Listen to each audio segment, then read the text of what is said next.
What's up, guys? We're going to go ahead and get started with this universal law of gravity check-in. So let's start with our first question over here. It says planet Titan has the same radius and 4 times the mass of the Earth. Gravity on the Earth we can round to be about 10 meters per second squared. We want to make an estimate for the magnitude of the gravitational field at the surface of planet Titan. So we need to figure out what they're talking about here. And if they're talking about the gravity of the Earth and they're giving it to us in meters per second squared, that's really talking about this equation right here. And the reason I know that is because meters per second squared is the units of acceleration. And also, it tells us gravitational field, and gravitational field is referring to the acceleration due to that planet's gravity. So let's go ahead and figure out what that number would be on this new planet. Well, if we look at our equation, we have acceleration is equal to big G times m over r squared. We know that for the Earth, this number should come out to be about 10 meters per second squared. But for our new planet, things are a little different. It tells us that on our new planet, we have the same radius, but 4 times the mass. So what I like to do in this case is I like to just set all of my values equal to 1 and then plug in my new values and see how it changes this one on the other side. So what I mean by that is, let's say that A is still A because that's what we're solving for. And G, well, G is a constant. So since G is not changing, we can just plug in 1 for that. M is changing by 4. M is 4 times as big. So I'm going to multiply that by 4. And then over r squared. We have the same radius, so I'm just going to keep that as 1, so put 1 squared here. I find out that in this case, A should be 4 times bigger than it was before. So that means that my acceleration on my new planet, instead of it being 10, it's going to be 40 meters per second squared.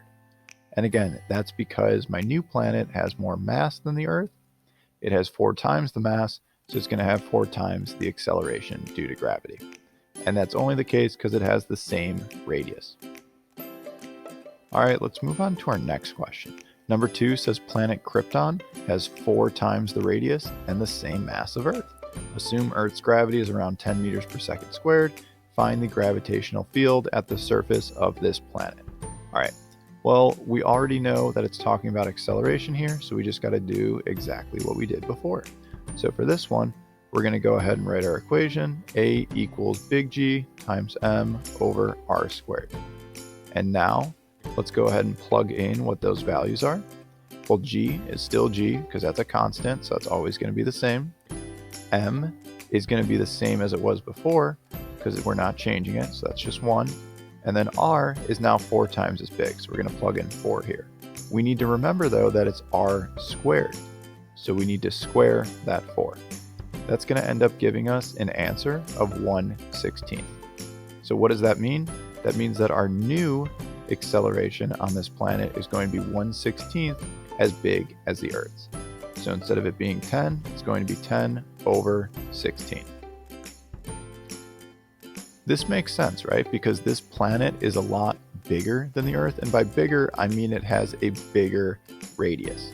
And we know that as distance increases, gravitational field strength is going to decrease. Because we're further and further away from that, we're going to feel less of a pull and less attraction towards it.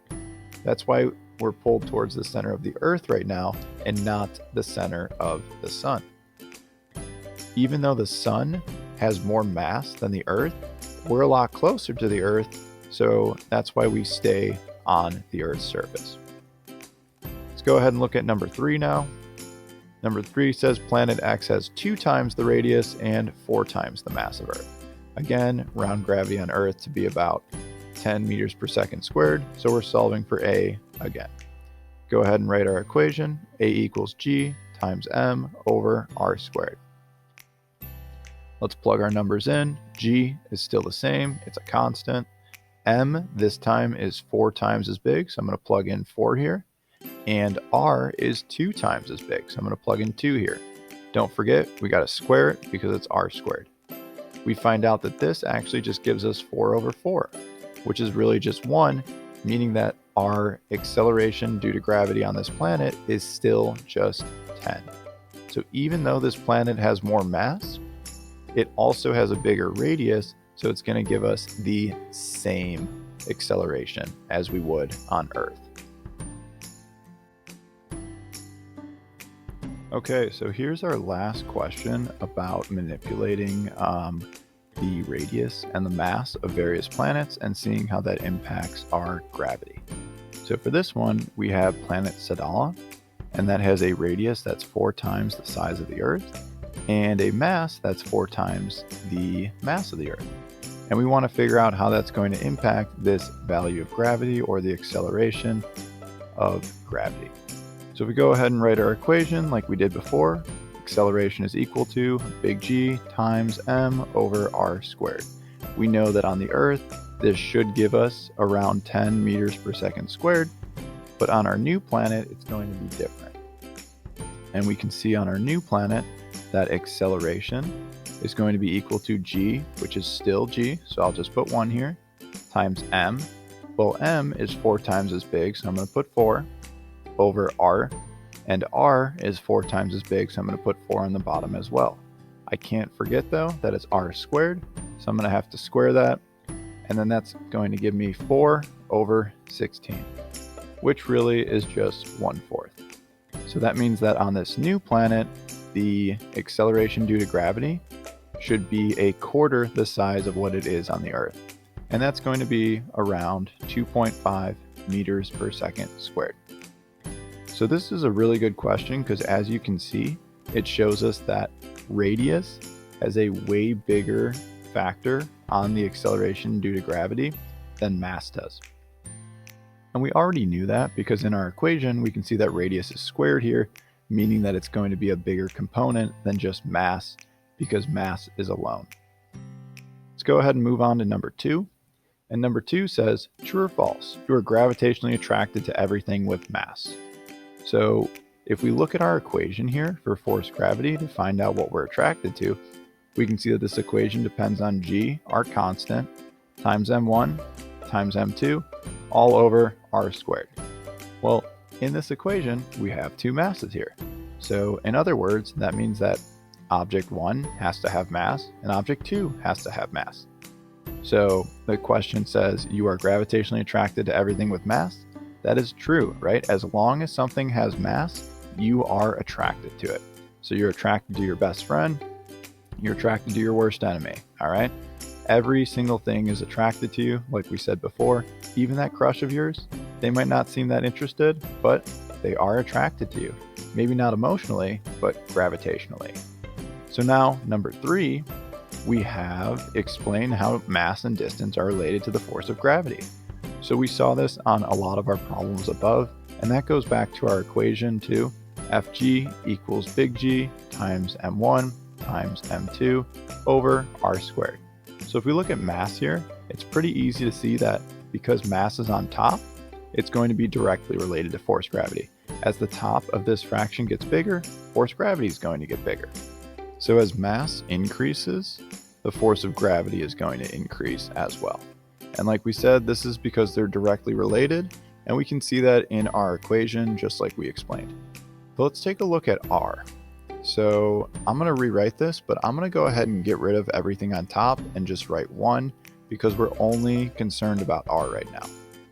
Well, we can see here that for r, as r increases, force gravity is going to decrease because this is a fraction.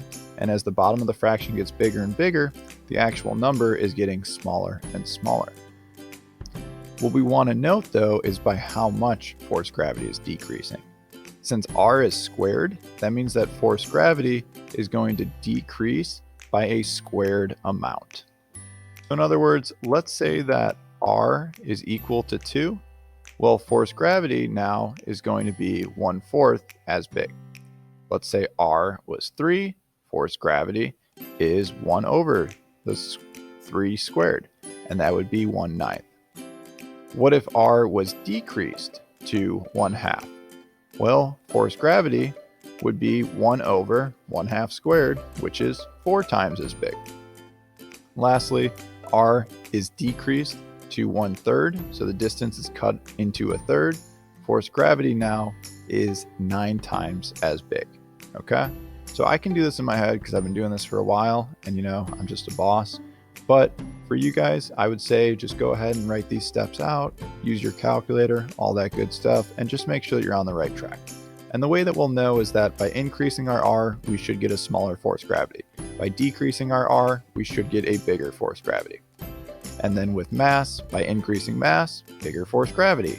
By decreasing mass, smaller force gravity. Okay? So these are ways that you can check just to make sure that your answer is making sense.